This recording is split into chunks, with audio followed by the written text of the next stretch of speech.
ఆంధ్రప్రదేశ్ ఎన్నికల్లో హైటెన్షన్ పుట్టిస్తున్నటువంటి నియోజకవర్గాల్లో లోక్సభకు సంబంధించి విజయవాడ అని కూడా చెప్పుకోవచ్చు. ఇక్కడ ఇద్దరి మధ్య బ్రదర్స్ మధ్య కేసీఆర్ బ్రదర్స్ మధ్య పోటీ నెలకొంది. ఏంటి అసలు ప్రతి విమర్శలు ఒక బ్రదర్స్ మధ్య ఇలా జరుగుతున్న నేపథ్యంలో ఏది నిజమంటారు? కేసీఆర్ నాని గారు అంటే విజయవాడ పార్లమెంట్ ప్రజలు కాదు, యావత్ ఆంధ్రప్రదేశ్ అలాగే దేశవ్యాప్తంగా ఆయనకంటూ ఒక బ్రాండ్ ఉంది. ఒక పార్లమెంట్ సభ్యుడు, టాటా గారితో చాలా అవినాభావ సంబంధం ఉన్న వ్యక్తి, విజయవాడ పార్లమెంట్ పరిధిలో చాలా మందికి మేలు చేసిన వ్యక్తి అని ఆల్రెడీ 2 సార్లు ఎంపీగా నిరూపించుకున్న వ్యక్తి కేసీఆర్ నాని గారు. కేసీఆర్ చిన్ని గారికి కేర్ ఆఫ్ ఏంటి చెప్పండి, నేను మిమ్మల్ని అడుగుతున్నాను. కేసీఆర్ చిన్ని గారికి చిన్ని గారికి సార్ ఆయన ఒక వ్యక్తి ఉన్నతమైన స్థానానికి వెళ్ళాలి అనుకుంటే అవినీతికి పాల్పడటము, లేకపోతే అక్రమాలకు పాల్పడటము, ఇలాంటి పనులు దౌర్భాగ్యమైన పనులు చేస్తే ఉన్నతమైన స్థానానికి వెళ్ళడం ఏదో చాలా ఉన్నాయండి. అసలు ఆయన కేర్ ఆఫ్ ఏంటి చెప్పండి? కేసీఆర్ చిన్ని గారి కేర్ ఆఫ్ ఏంటి చెప్పండి? ఒక పోస్టల్ అడ్రస్ ఆయన రావాలన్నా కేసీఆర్ నాని అని కింద కేర్ ఆఫ్ ఉంటేనే ఆ అడ్రస్ కేసీఆర్ చిన్నికి వస్తుంది. అలాంటి కేర్ ఆఫ్ కేసీఆర్ చిన్ని గారు ఏంటి కేసీఆర్ నాని యొక్క పేరును అడ్డం పెట్టుకొని ఈరోజు పార్లమెంటు స్థాయిలో వ్యక్తిలో నేను పోటీ చేద్దామని చెప్పేసి పెద్ద పోటుగాళ్ళలాగా ఈరోజు పార్లమెంట్ పరిధిలోకి వచ్చాడు. ఈరోజు ఎంత దౌర్భాగ్యమైన స్థితి అంటే పాపాల పుట్ట పగిలిపోయింది. ఆయన పాపాల పుట్ట పగిలిపోయింది అనమాట. హైదరాబాద్లో బయటపడే అత్యంత కుంభకోణం ఏదైతే ఉందో అది బయటపడిపోయింది. ఏదైతే ఈ కుంభకోణం బయటపడదో, నేను పెద్ద సత్యహరిశ్చంద్ర యొక్క స్వయాన నా సొంత స్నేహితుడు అనే ఉద్దేశంతో ఇతను పార్లమెంట్కి పోటీ చేశాడు. ప్రజలను మభ్యపెట్టాడు. 4 తోపుడు బళ్ళు పెట్టే 4గురికి కిచిడీలు పంచినంత మాత్రాన వీడు పెద్ద దానకరుణ అయిపోతాడు అని చెప్పేసి ఫీల్ అయిపోతున్నాడు కేసీఆర్ చిన్నిగాడు. నేను ఒకటే చెప్తున్నాను, దయచేసి ఇప్పటికైనా అర్థం చేసుకోండి. విజయవాడ పార్లమెంట్ ప్రజల్లో ఉన్న ప్రతి ఒక్క ఓటర్ మహాశయుడికి ఈ సందర్భంగా మీ ద్వారా వాళ్ళకి తెలియజేస్తున్నాను, ఈ కేసీఆర్ చిన్ని అనే అతను మభ్యపెట్టి 4గురికి కిచిడీ పొట్లాలు పంచి పెద్ద దానకనుడు అని చెప్పేసి వీళ్ళు మొత్తం ప్రచారం చేసుకున్నాడు. ఈయన బతికేంటో ఒక 4 రోజులు ప్రచారం చేసుకోగానే బయటపడిపోయింది. హైదరాబాద్లో ఎంత భారీ కుంభకోణం బయటపడిపోయింది. ఒక్కొక్క ఎమ్మెల్యే అభ్యర్థికి 15 కోట్లు ఇస్తాను, 20 కోట్లు ఇస్తాను అని చెప్పి ఆఫర్ చేశాడు.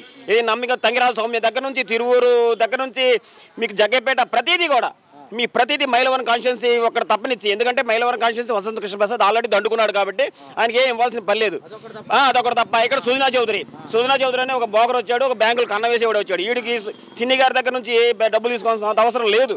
కాబట్టి మైలవరం కాన్స్టిట్యున్సీ, ఇక్కడ విజయవాడ పశ్చిమ నియోజకవర్గం కాన్స్టిట్యున్సీ 2 కాన్స్టిట్యున్సీలు తప్ప బోండా మామేశ్వరరావు, గద్దె రామ్మోహన్ రావు, తిరువూరు, జగ్గపేట, నందిగామ ఈ మొత్తం నియోజకవర్గాలకు ఒక్కొక్క ఎమ్మెల్యే అభ్యర్థికి 15 కోట్ల నుంచి 20 కోట్ల రూపాయలు నేను ఇస్తాను, నా డబ్బులు ఇస్తాను. ఎన్నికల కోసం, ఎన్నికలు ఖర్చు పెట్టడం కోసం, ఓటర్లు పంచడం కోసం, వాళ్ళ క్యాడర్నే ఇవ్వడం కోసం, వాళ్ళ క్యాడర్కి ఇవ్వడం కోసం నేను ఇస్తాను. నా పార్లమెంట్ పరిధిలో నా వంతుగా నేను 15 కోట్ల నుంచి 20 కోట్ల రూపాయలు ఇస్తాను, నువ్వు అందరికి పనిచేసేయని చెప్పేసి ఈ కేసీఆర్ చిన్ని వాళ్ళకి ఆఫర్ చేశాడు. ఈ తీరా ఎన్నికలు దగ్గర పడుతున్న కదా డబ్బులు ఎవరా అంటే ఏం లేవు. మొత్తం పాపాల పుట్ట పగిలిపోయింది. ఒక్కొక్కరు బతుకు మొత్తం బజారుకు పడిపోయింది.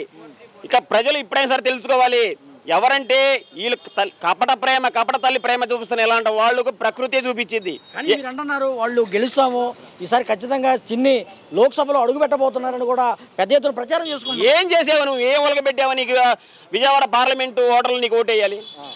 నలుగురికి కిచిడీ పట్లాలు పంచి 4 పప్పు బెల్లాలు పంచేస్తే నీకు ప్రజలు ఓట్లేస్తారా? చెప్పండి. అంటే ఆ లెక్కన కేసీఆర్ నాని గారికి ఇంకెంత భారీ మెజార్టీ రావాలి?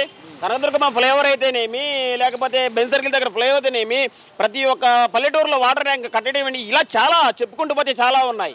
సమయం లేదు, చాలా ఉన్నాయి. కేసీఆర్ నాని గారు చేసిన అభివృద్ధి ఫలాలు చాలా ఉన్నాయన్నమాట. కొన్ని 100 కోట్ల రూపాయలు పార్లమెంట్ పరిధిలో ఆయన కేంద్రం నుంచి ఫైట్ చేసి మరి చంద్రబాబు నాయుడు దగ్గర ఆయన విభేదాలు తెచ్చుకుంది కూడా ఇదే.